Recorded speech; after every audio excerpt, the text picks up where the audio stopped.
한 주간 동안 평안하셨습니까? 네.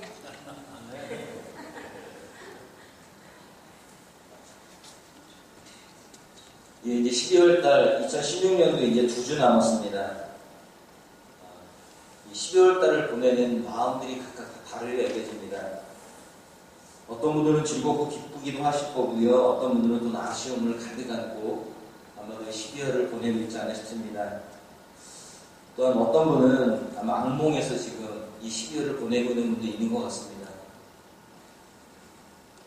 그런데 특별히 이 12월을요, 좀 아쉬움에 가득한 분이 있지 않나 싶습니다. 특별히 자녀들이 결혼 정년기에 있는데 이제 2주만 있으면 2016년이 마감이 되고 나면 아이고 올해는 그래도 아름다운 가정을 이루겠지 하고 생각했었는데 올 한해도 이것이 그냥 가구나 라는 걸 보면서 한편으로는 마음이 좀 어떻게 할 수 없는 그런 마음들이 아쉬움들이 또 있지 않나 싶습니다.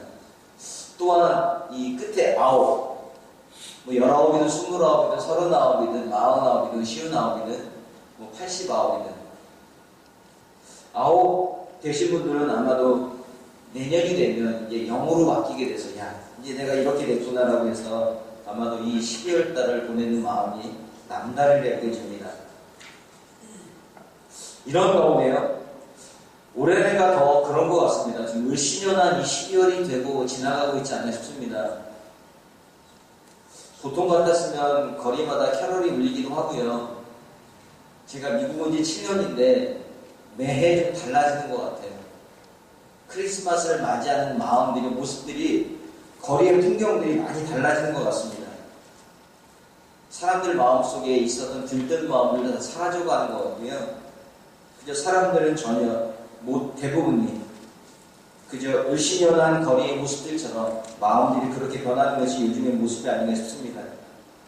뭐 사람들 마음뿐이 아니고요, 상담들을 봐도 그렇습니다. 예전같이, 물론 죄송합니다. 제가 여기 중에 제일 온 지 얼마 안 된 것 같은데 제가 보기에 그래도 7년 전에는 조금 더 나은 모습이었다고 생각됩니다. 상점마다 가면 캐롤송도 많이 틀고 밖에 크리스마스 트리도 많이 하고 했는데요, 없어지거나 아니면 규모가 작아지거나,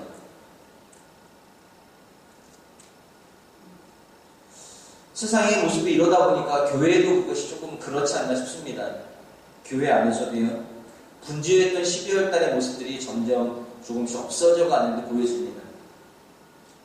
한편으로 참 안타깝다는 마음 생각이 듭니다. 왜냐하면 그래도 성탄절이 주었던 효과들이 저는 개인적으로 있다고 생각합니다. 11월 달까지 힘들고 어려웠지만 12월이 되면 왠지 모르게 사람들 마음속에요, 그래도 훈훈해지는, 좀 여유가 생기는,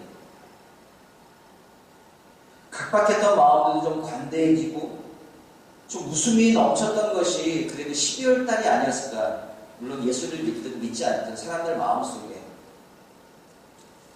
그런데 올해는 참 그 모습이 좀 없어지지 않나라는 생각을 해봅니다.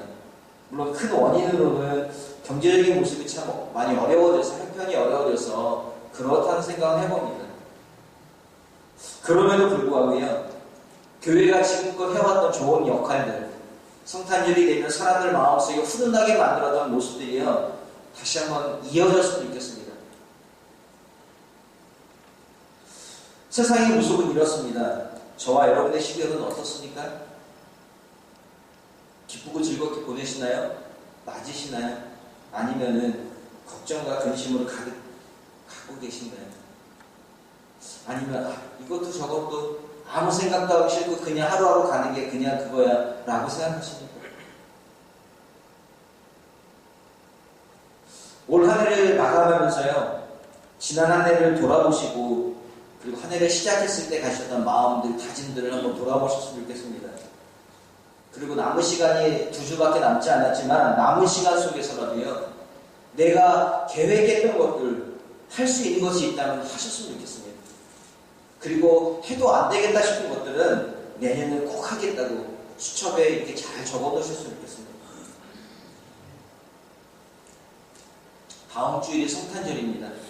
성탄절이면서 성탄주일입니다. 예수님의 탄생을 축하하는 날입니다. 어떤 마음으로, 어떤 자세로 이 성탄절을 맞이하고 준비하고 있습니까? 늙고 왔었으니까 그냥 아무 생각 없이 느낌 없이 성탄절을 맞이하시나요? 제가 이런 질문 하나 드리고 싶습니다. 여러분에게 성탄절이 무슨 의미가 있으십니까? 예수님께서 이 땅에 오셨다고 하는 것이 여러분 각자 개인에게 지금 2016년 이 시점에요 무슨 의미가 있으십니까?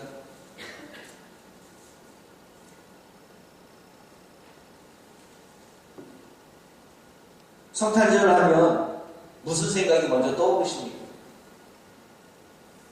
산타클로스? 카드? 아니면 선물?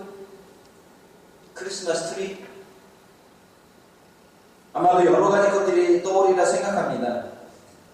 그런데 소원하기는요, 예수 그리스도께서 이 땅에 오셨다고 하는 것이 가장 먼저 떠오르는 저와 여러분이었으면 좋겠습니다. 성탄절이 갖고 있는 그 진정한 의미들을 마음속에 다시 한번 되새기는 그런 성탄절이 되었으면 좋겠습니다. 오늘 누가복음 2장은요, 예수님께서 이 땅에 탄생하신 성탄절의 주인공 되시는 예수님께서 2000여 년 전에 오셨던 모습을 그리고 있습니다. 어머니 마리아와 아버지 요셉을 따라 예수님도요 먼 여행을 하셨습니다. 물론 어머니 뱃속에서 있으니까 두 발로 걸으신 거 아니시겠죠. 그 먼 여행을 해서 왔습니다. 왜 그 여행을 했습니까? 황제 아구스토가요 명령을 내렸습니다. 로마라고 하는 제국의 모든 사람들이요 각자 자기의 고향으로 가서 호족을 하라고 하는 명을 내렸습니다. 이 명을 만들어서 아버지 요셉도요 호족을 하러 고향으로 가고 있습니다. 나사렛에서요 베들레헴까지 가는 여정입니다. 학자들이 얘기하기를 이 여정이 한 3일길 정도 됐을 거랍니다. 사람이 걸어서. 근데 보통 사람들이 걷는 거잖아요. 근데 마리아는 지금 만삭이잖아요. 만삭인 아내를 데리고 가는 그 거리를 3일 만에 가겠습니까? 더 오래 걸렸겠죠. 가다가 쉬고 가다가 쉬고. 이렇게 해서 얼마나 많은 사람들이 이동이 있었겠어요. 그 이동의 틈을 비집고 요셉이요 마리아를 데리고 자신의 고향으로 갑니다. 호적을 하고. 그런데요 그 고향에 도착해 보니까 사람이 너무 많은 거예요. 그러다 보니까 기거할 방이 없습니다. 집이 없습니다. 숙소가 없습니다. 오늘 성경은 자세히 기록하고 있지 않지만요 요셉의 모습이 어땠을까? 여기저기 뛰어다니면서 방을 구하지 않았을까요? 여기저기 다니면서 문을 두드렸을 것이고 여보세요 여기 방이 있습니까? 어떡하죠? 사람 너무 꽉 차서 방이 없습니다. 얼마나 많은 숙소들을 돌아다녔을까요? 그렇게 돌아다니는 그 옆에 만삭이 된 아내를 데리고 돌아다니는 그 요셉을 보면서요 아마도 오늘 이 마구간을 빌려줬던 그 주인은 측은하게 여겨서 그 마구간을 빌려주지 않았을까요?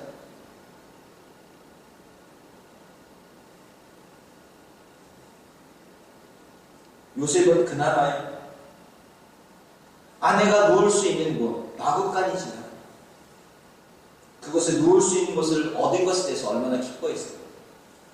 만약 그렇지 않았다면 거리에서 지금 아이를 낳아야 될 판이었잖아요.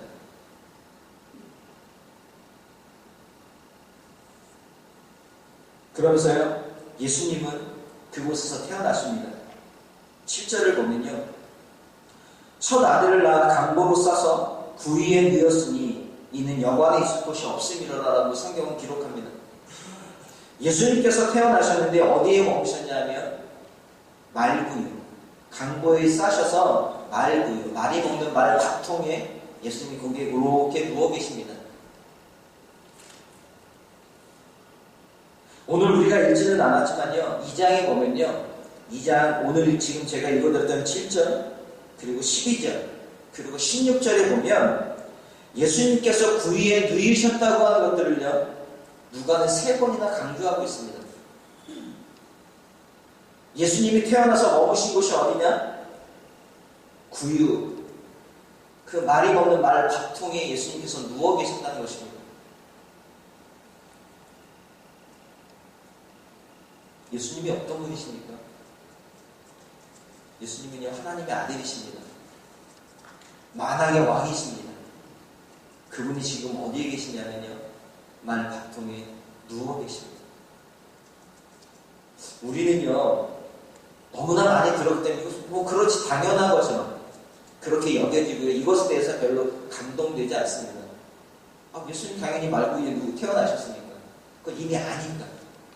근데 한번 그걸 곰곰이 되씹어 보세요. 수천 년 전입니다. 수천 년 전에 만왕의 왕이신 예수님께서요, 그 말 구유에 누워 계신 모습입니다.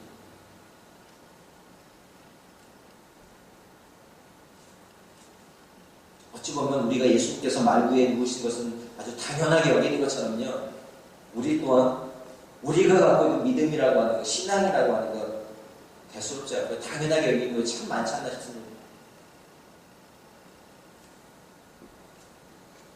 믿음이란, 신앙이란 뭐라고 생각하십니까?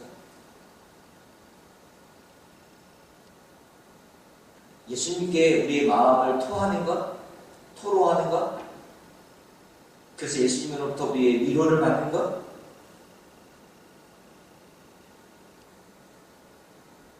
그리고 예수님께서 말씀하신 것에 대해서 내 마음에 수긍하고 동의하고 그를 결심하는 것? 이것이 믿음일까요? 이것이 신앙이라고 이야기할 수 있을까요?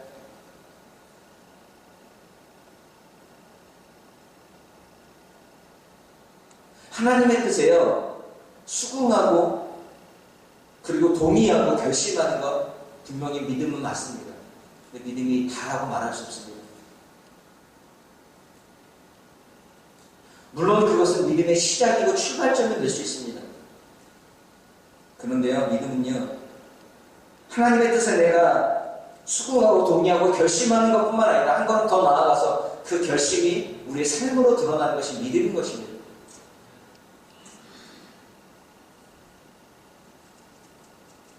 그런데 그게 참 어렵잖아요. 그래서 우리는 거기까지 못 가는 것이 저와 여러분의 형편이 아닙니까? 그것이 어려워서 못 갈까요? 정말로 어려울까요? 근데 정말 어려운 걸 하나님께서는 우리에게 시키실까요? 심보가 고약하셔서 이 녀석 너가 골탕 먹어라, 쌤통이다. 그런 마음으로 우리에게 그 일을 시키실까요? 아니죠. 할 수 있으니까 우리에게 시키신 거죠. 우리가 우리 아이들에게, 자녀들에게 할 수 없는 것을 하나 시켜보나요? 그래서 못하면 혼내고, 어차피 못할 건데 혼내려고만 작정하고 혼내는 걸까요? 아니잖아요. 충분히 할 수 있으니까 하라고 했고, 그렇게 할 수 있도록 도와준 것이 부모와 자식 간의 관계 아닙니까? 하나님과 우리의 관계도 그런 관계가 아닐까요? 하나님께서는요, 우리로 능히 할 수 있도록 힘과 능력과 그리고 우리를 보살펴 주십니다. 성경 한 곳을 좀 찾겠습니다. 시편 두 곳을 찾으려고 하는데요, 저를 기준으로 해서 오른편에 계신 분들은 시편 21편 2절을 찾아주세요. 시편 21편 2절. 그리고 저를 기준으로 해서 왼쪽에 계신 분들은요, 빌립보서 2장 13절을 한번 찾아주시겠어요? 빌립보서 2장 13절.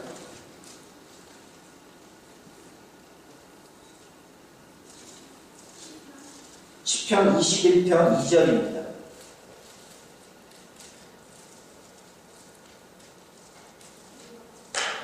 그리고 빌립보서 2장 13절입니다. 마지막 한 분이 찾을 그날까지 기다립니다. 그 시간까지. 예, 다 찾으신 것 같습니다. 시편 먼저 21편 2절 말씀. 시편 21편 2절 말씀. 예. 같이 한번 다 같이 읽겠습니다. 시작. 그의 마음의 소원을 들어주셨으며 그의 입술의 요구를 거절하지 아니하셨나이다. 아멘. 그 다음에 빌립보서 2장 13절입니다. 시작. 너희 안에서 행하시는 이는 하나님이시니 자기의 기쁘신 뜻을 따라 뜻을 위하여 너희에게 소원을 두고 행하게 하시나니. 아멘. 하나님께서는요, 하나님의 사람들에게 소원을 주시고 그 소원을 통해서 입술로 구하게 하시고요, 그리고 그것을 행하게 하신다고 오늘 시편과 빌립보서는 이야기합니다. 하나님께서는요, 막연한 기대감 속에서 우리에게 소원을 주시지 않으십니다. 우리가 할 수 없는 것을 그저 막연한 기대감 갖고 우리 할 수 있을 거라고 해서 그냥 할 수 있어. 자기 도취에 빠져서 해주시는 것이 아니고요, 우리로 하여금 마음 깊숙이 그것에 대한 소원을 갖게 하시고, 그리고 그 소원을 통해서 그를 이루시겠다 말씀하시는 것입니다. 믿음이란 신앙이라는 것은요, 서로 간에 하나님과 우리와의 교제의 관계입니다. 서로 주고받는, 쌍방간에 주고받는 아름다운 모습입니다. 하나님께서요, 일방적으로 하나님만 짝사랑을 우리에게 주신 게 아니라 우리 편에서도 그 하나님을 신뢰해서 나아가는 것입니다.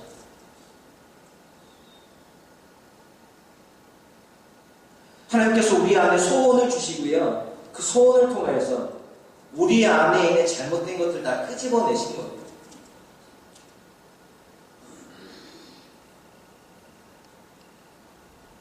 하나님께서는 하나님의 일을 하심에 있어서요, 그저 쉽게 일을 하지 않으십니다. 오늘 우리가 대한 예수님의 태어나시는 것도 보면은요, 한번 곰곰이 돌아보세요. 만약 우리가 생각하는 것처럼, 우리가 아는 것처럼요, 하나님께서는 하나님의 일을 하심에 있어서 그냥 요때 됐으니까 이렇게 하시겠지가 아니라 하나님께서 어떤 일을 하시기 위해서요, 모든 것들을 종합적으로 판단해서 종합적으로 이끌고 가십니다.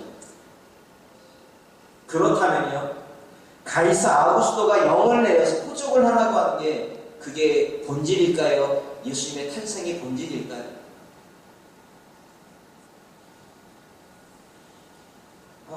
아우구스도 황제가, 가이사 아우구스도가 명을 내려서 포적을 하고 이거 했으니까 그 참에 예수님이 여기서 태어나게 해. 그런 거였을까요? 그럴 수 없잖아요.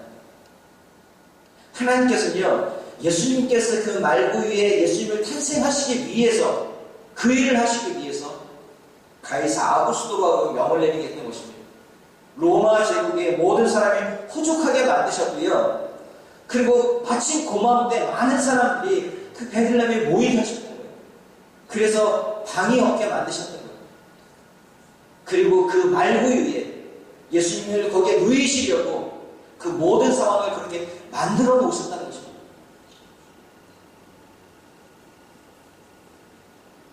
이뿐만이 아니잖아요.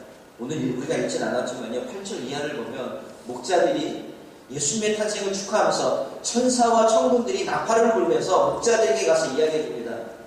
구주가 태어났다고, 그 소식을 가서 전하라고. 천군 천사들이 그 얘기를 듣고 목자들이 갑니다. 그리고 오늘 누가복음에 나와 있지 않지만 마태복음에 보면 2장이에요. 동방박사들이 나오는 장면들이 나옵니다. 동방에서 별을 보고요, 박사들이, 별을 연구하는 천문학자들이 별을 보고 멀리서부터 예수님이 계신 곳까지 찾아왔습니다.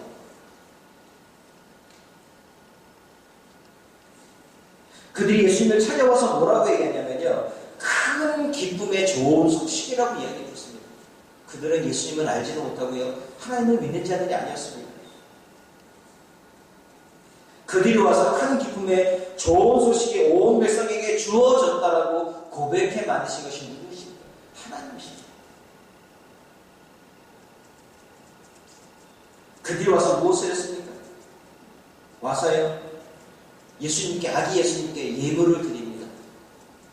황금과 유향과 모략을 예수님께 드립니다. 만왕의 왕이신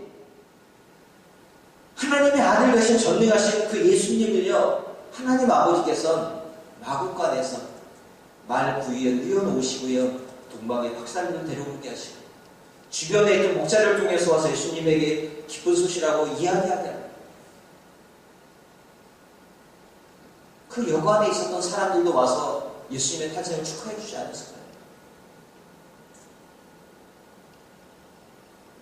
그 당시에 있었던 대제사장들, 서기관들, 종교 지도자들은 아무 곳에서도 찾을 수 없는, 어찌 보면요, 거룩한 백성들이라고 그 당시에 사람들이 생각했던 그 사람들에서 소외됐던 그들을 통해서만 예수님께서는요, 만왕의 왕의 탄생의 구세주 되심을 온 세상에 그들의 입술을 통해서 선포케 하셨습니다.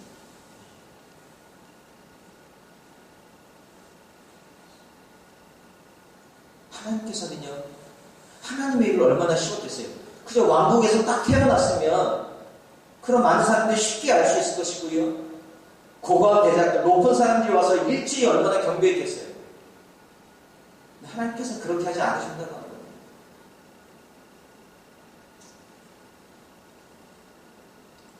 하나님께서는요, 예수님께서 그 자리에 태어나시기까지, 예수님이 이 땅에 보내시기까지 일하심에 있어서 많은 계획도 하셨고요, 계산도 하셨고, 과정도 하셨고요, 열심히 땀을 흘리시면서 그 일들을 진행하셨습니다. 만약 예수님께서도 태어나신 것이 그 많은 하나님의 모습이 지녔다면 우리 안에 하나님께서 우리를 하나님의 역사를 만들어 가시는데 쉽게 일을 하시겠어요? 우리가 예수님을 구세주로 모셨잖아요. 그리고 지금 이 자리에 와서 예배를 드리는 우리는요, 예수님을 구주로 믿고 이 자리에 나와 앉아 있는 건 아닙니까? 그러니까 성령 안에 우리 안에 임재하신 거잖아요. 성령 안에 우리 안에 임재하고 나면 그 다음부터 쉽나요? 만사 형통인가요? 브레이크, 행복 시작. 그래서 지금까지 수십 년 동안 행복한 가운데 여기까지 달려오셨나요? 그게 아님에도 불구하고요, 우리는 순간순간 착각합니다. 예수님을 믿기만 하면, 예수님을 진실로 고백만 하면 내 안에 탄탄대로가 열릴 것이라고 하는 공상 속에 빠져 있습니다. 구약의 인물들을 돌아보세요. 요즘 매일 성경이 출애굽기를 가지만 얼마 전에 우리 창세기를 마쳤습니다. 창세기에 나와 있는 족장들을 한번 돌아보세요. 아브라함, 이삭, 야곱, 요셉. 그들의 삶은요, 창세기의 모습은요, 성경 전체의 모습, 아니 이 시대에 사는 우리들에게 하나님의 백성들이 하나님께서 어떻게 그들을 만들어 가시니, 이끌어 가시는지를 보여준 좋은 샘플들입니다. 네 명의 족장들은요, 우리 인생을 살아가면서 우리가 어떻게 살아가야 하는지를 보여준 게요, 아브라함, 이삭, 야곱, 요셉의 삶입니다. 그들의 인생을 곰곰이 되돌아보면 그것이 우리의 인생입니다. 그들의 인생이 평탄한 일만 같나요? 쉬운 일만 같습니까? 그들의 믿음의 반열에 이르기까지, 아브라함이 아브라함이라고 하는 그 주상의, 믿음의 주상이 아브라함이 되기까지 얼마나 많은 시간이 소요된지 아세요? 75세에 부름을 받고요, 100세에 이삭을 낳습니다. 그리고 115세 정도 돼서요, 그는 이삭을 바칠 수 있는 믿음의 모습으로 갔습니다. 적어도 30년 이상을 아브라함이 하나님과 더불어서 지냈습니다. 좌충우돌, 자기 아내라 얘기하지 못하고, 믿음이 없어서 아내라 이야기하지 못하고, 누이 동생이라고 자기 목숨 살자고 두 번이나, 그 짓도 두 번이나 했습니다. 그 짓을요, 이삭 똑같이 배웠습니다. 아들이. 그렇게 살아가는 것이 아브라함이었습니다. 그러나 그 인생이요, 믿음의 조상이라고 합니다. 이삭을 바칠 수 있는 믿음에까지 나아갈 수 있었던, 그렇게 이삭을 아브라함을 만들어 가신 하나님이 저와 여러분이 섬기시는 하나님이십니다. 그게 믿음입니다. 믿음은요, 길에 편함이 있지 않습니다. 어떻게 하면 조금 더 편한 길을 갈 것인가, 어떻게 하면 좀 고생하지 않고 쉬운 길을 갈 것인가가 아니라, 믿음이라고 하는 건 그 길의 목적지, 그 길을 가는 그 의미, 내가 왜 이 길을 가는지 그 가치에 대해서 얼마큼 내 안에 생각하냐는 것입니다.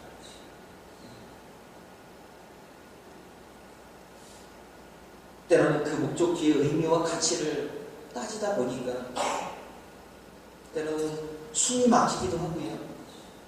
때로는 배가 고프기도 합니다. 때로는 피곤해서 쓰러져 넘어지기도 합니다. 그래도 그 길을 놓을 수가 없는 겁니다. 왜냐하면 그 길의 목적지를 알기 때문에, 그 의미를 알기 때문에, 그 가치를 알기 때문에 그 길을 마냥 가는 것입니다. 만약 편한 것을 원한다면요, 주일날 교회 오면 안 되죠. 나가서 편하게 살아야 하고요. 세상 사람들이 하는 것처럼 다른 사람의 등도 치고 사기도 치고 빼앗기도 하고 다른 사람을 짓밟기도 하고 그래야 편한 길을 가잖아요. 그런데 왜 우리가 그 길을 가지 않는 것입니까? 하나님의 백성들이 가야 할 그 길의 목적지를 알기 때문에, 그 의미와 가치를 알기 때문에 그런 거 아니겠습니까? 예수님을 믿는다는 것은요, 우리의 전 인격이 하나님의 뜻에 순종하는 것입니다. 우리가 머리로 생각해서요, 받아들여서 그저 머리로만 배우고 익히는 것이 아니라 우리의 가슴이 움직여서, 우리의 손과 발이 움직여서 우리의 목적지를 하나님께서 인도하신 그것까지 우리가 움직이는 것입니다.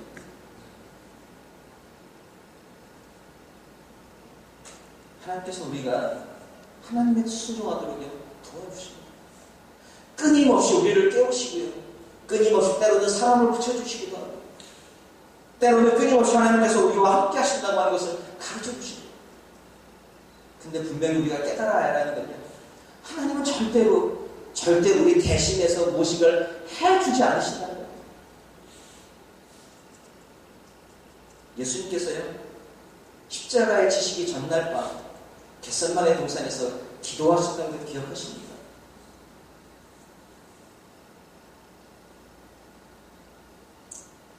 그러시면서 예수님께서 흘리셨던 그 땀방울이 핏방울처럼 흘렀던 그토록 열심히 애절하게 기도하셨던 그 예수님의 모습, 하나님의 아들이셨음에도, 하나님의 구원 역사를 이루는데 예수님이 하심에도 불구하고 하나님 예수님을 도우실 수가 없어요. 대신 해주실 수가 없는 거예요. 그저 도우시는 거예요. 하나님 예수님께서 하나님 나라에서 나의 하나님 어찌하여 나를 버리시나이까, 그런 이야기를 듣는다 할지라도 대신해서 뭘 해주시는 것이 없습니다. 그저 그 길을 잘 가도록 도와주는 것 외에. 성경을 보면요, 예수님께서 땅에 핏방울을 흘리도록 기도하실 때 하나님께서 천사들을 보내주셨는데, 천사들이 그 옆에서 예수님이 열심히 기도하시도록 그 일을 잘 감당하실 수 있도록 돕는 역할 외에는 할 수 있는 것이 아무것도 없었다고 성경은 기록합니다. 그 역사 현장 속에 누가 있어야 되냐면 예수님이 계셨어야 하는 것입니다. 우리가 살아가는 우리 역사 속에서는요, 다른 사람이 있는 것이 아니라 내가 그 자리에 서 있어야 한다는 것입니다.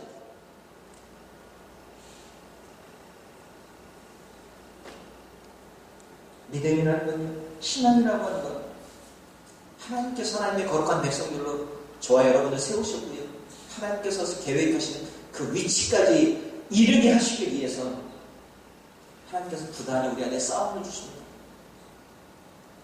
상대방과의 싸움도 있겠지만 내 안에 내면의 싸움이 있습니다. 얼마큼 싸우고 계십니까? 견딜 수 없을 만큼 너무나 힘들고 어렵고 고통스러운 시간들을 혹시 보내보셨습니까?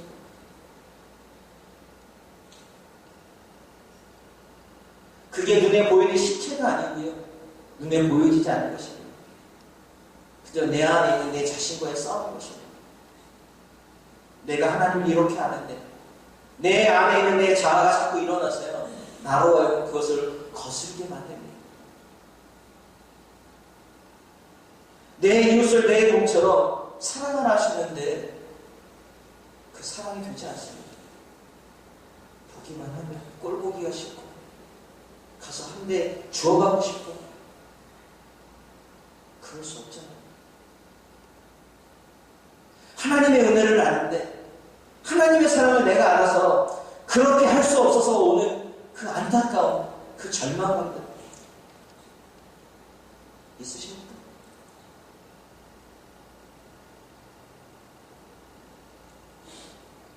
하나님께서는요, 고집이 대단하십니다. 우리로 하여금 그 길을 걷게 하시고요, 그 길을 저 너머에 있는 하나님의 거룩한 백성으로 하나님께서 계획하신 그 모습에 이르기까지 우리를 그 자리에 그냥 내팽개쳐 두십니다. 왜냐하면 그것을 거쳐야만 그 자리에 갈 수 있습니다. 하나님께서는 예수님을 동정녀의 노음을 통해서 태어나게 하셨고요, 헤롯의 칼날을 피해서 애굽으로 피신하게 하셨습니다. 다시 나사렛으로 불러들이셨고요, 그런 삶이 예수님의 삶도 쉽지만은 않은 삶이셨습니다. 우리의 삶은요, 대강대강 어떻게 해서 사라져가는 삶이 아닙니다. 하나님께서 절대로 우리 한 사람 한 사람에는 대가 그냥 아무렇게나 만드시지 않습니다. 하나님의 분명한 계획이 있으시고 그 계획에 맞게 우리를 한 걸음 한 걸음 인도해 가십니다. 우리는 그 계획 가운데요, 2016년 한 해를 열심히 잘 달려왔습니다. 이제 마지막 12월 달을 보내면서요, 올 한 해를 어떻게 생각하십니까? 우리에게 주어졌던 그 시간들 속에서 그저 내가 잘 먹고 잘 살기 위해서 세상 속에서 부단히 잘 싸우기만, 그런 것만 생각하며 오셨습니까? 아니면 주어진 시간들 속에서 나름대로 하나님의 사람들께 잘 만들어지기 위해서 내 자신과 최선을 내서 싸웠다고 생각하십니까? 하나님께서는요, 저와 여러분을 통해서 하나님의 일들을 하고 싶어 하십니다. 그래서 이곳에 부르셨고요, 이곳에 지금 있는 것입니다. 하나님께서는 때가 되셔서 예수님을 보내셨고, 때가 돼서 예수님을 다시 데려가셨고, 때가 돼서 우리를 이 자리에 있게 하셨고, 우리를 만나게 해주셨습니다. 저와 여러분이 이 자리에 있는 것은요, 우연하게 어떻게 하다 보니까, 그저 이리 지우고 저리 치이다 보니까, 그저 인생사 세웠지만 하고 그냥 와서 만나는 것이 절대로 아닙니다. 하나님께서는요, 분명히 우리 한 사람 한 사람을 계획하셔서 뜻이 계셔서 이 자리에 부르셨습니다. 그리고 이 새생명 성교회를 통해서 하나님의 나라를 이루고 싶으시고 만들고 싶으신 그 마음을 갖고 저와 여러분이 이 자리에 부르셨습니다.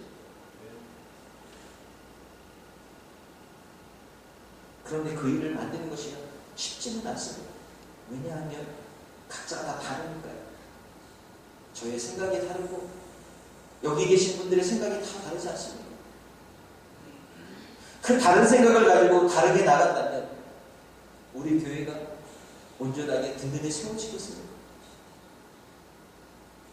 하나님께서 원하신 건요, 우리의 다름이 아니라 하나님의 우리를 통해서 이루시는 같은 공통된 무엇인가를 이루기 원하셔서 우리를 다른 우리들만 이곳에 모이고 만들어주셨습니다. 사랑하는 스승을 성교회 성도 여러분, 이제 12월 달도 두어 주간만을 남겨놓았습니다. 2016년을 돌아보시고요, 그리고 2017년을 준비하는 이 시점에 대해서, 신앙에 대해서, 인생에 대해서, 삶에 대해서, 예수님께서 이 땅에 태어나신 그 성탄절을 맞물려서 보다 진지하게 돌아보셨으면 좋겠습니다. 하나님의 아들 되시고 만왕의 왕이시고 구원자 되시는 예수님께서 너무나 초라한 모습으로 이 땅에 오셨는데, 그분이 머무셨던 곳이 사람이 자는 방이 아니라 짐승들이 머무는 그 마구간에 태어나셨고, 그것도 강보로 사서 말방통에 그 위에 누우셨던 예수님, 그렇게 오셨을 뿐만 아니라 그분께서 살아가셨던 3년 반의 공생의 삶 속에서 늘 소외되고 병들고 연약하고 힘들고 연약한 그들을 섬기기 위해 오셨다고 말씀하시고, 그날까지 섬기셨던 그 예수님의 모습, 예수님께서는 외롭고 연약한 이들을 위해 이 땅에 오셨고 그들 위해 그 삶을 살아가셨습니다. 우리 또한 그 길을 가야 하지 않겠습니까? 특별히 12월 성탄절을 맞이하여서요, 이 땅에 오신 예수님의 그 목적에 맞게 우리 삶들을 돌아보는, 우리 주변들을 돌아보는 저와 여러분들에게 소망합니다. 또한 늘 주님께서 이 땅에 오신 그 의미와 뜻을 내 것으로 여기고 나 또한 주님의 뜻에 맞게 삶을 살겠다고 다짐하고 결심하고, 그뿐만이 아니라 우리의 삶으로 하나님 앞에 올려드릴 수 있는 저와 여러분의 남겨진 2016년, 그리고 새로 맞이할 2017년이 되시기를 높은 예수님으로 축원합니다.